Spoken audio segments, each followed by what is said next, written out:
Hey, Jessica here. Welcome to my kitchen. I was going to show you quick what I do on a busy night and talk to you a little bit about this tool because it really helps me out when I'm in a jam. So like tonight, we are running from thing to thing to thing, and I think we're getting into that season where maybe that's going to happen in your house too.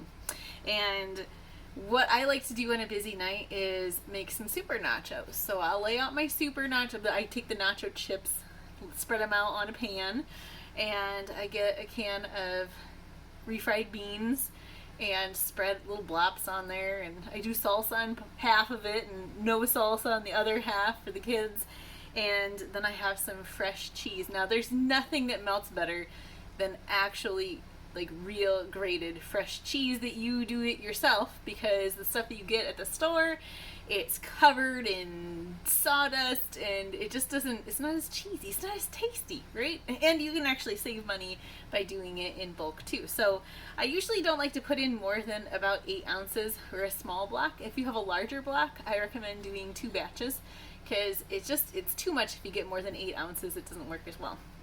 So I have these just cubed up very roughly. I'm going to toss it into my blender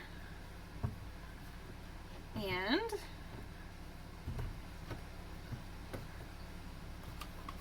put the lid on. I'm going to turn this on.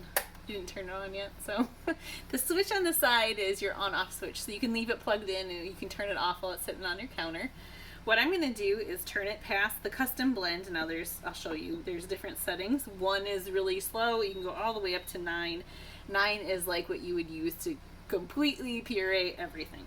You can do heated setting too. There are smoothies, you can do alternative milks. We do oat milk in here. It's really tasty.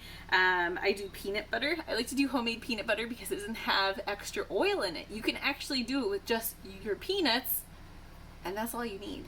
If you want to add in some salt, you can. I usually use lightly salted, dry roasted peanuts, but you can add more salt. You can add some sugar, whatever you want to do. If you want honey, you can do honey roasted. It's pretty good too. The heated wash setting, which of course it washes itself. And then there's other things. You can do a soup. There's a heated puree. If you really want to get, I heard juicing might work. If you want to cook your juice and then cool it down.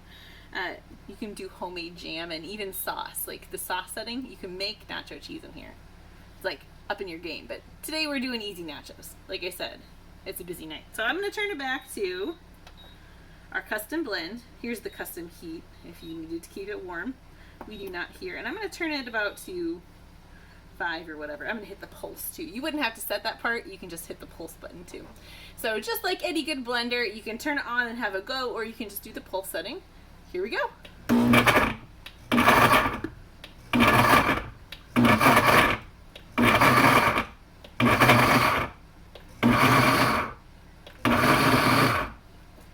Four seconds of runtime.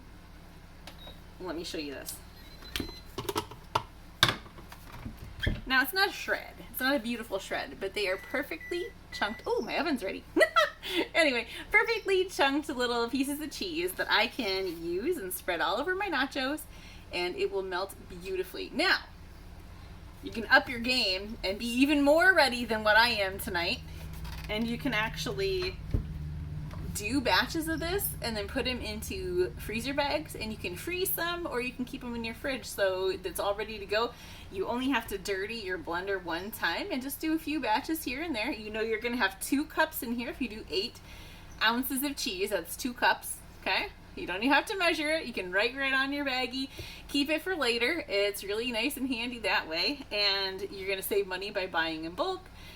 You're just going to be ready for everything, and who doesn't need more cheese in their life? Pro tip, by the way, if you're trying to fill a baggie and you have stuff like this that you're coming from blender or whatever you need to do, take one of those flexible cutting mats and bend it into it. It'll fit right into your bag and you can shoot it right in. So if you have a smaller bag, use the smaller ones. If you have a bigger bag, you can use the bigger ones and angle it whichever way you want, the long way or the wide way. Hot dog or hamburger, right? Anyway, I'll stop yapping because we need to eat some nachos here. But I hope you liked learning about the blender, and I wish you many cheesy meals. Catch you later.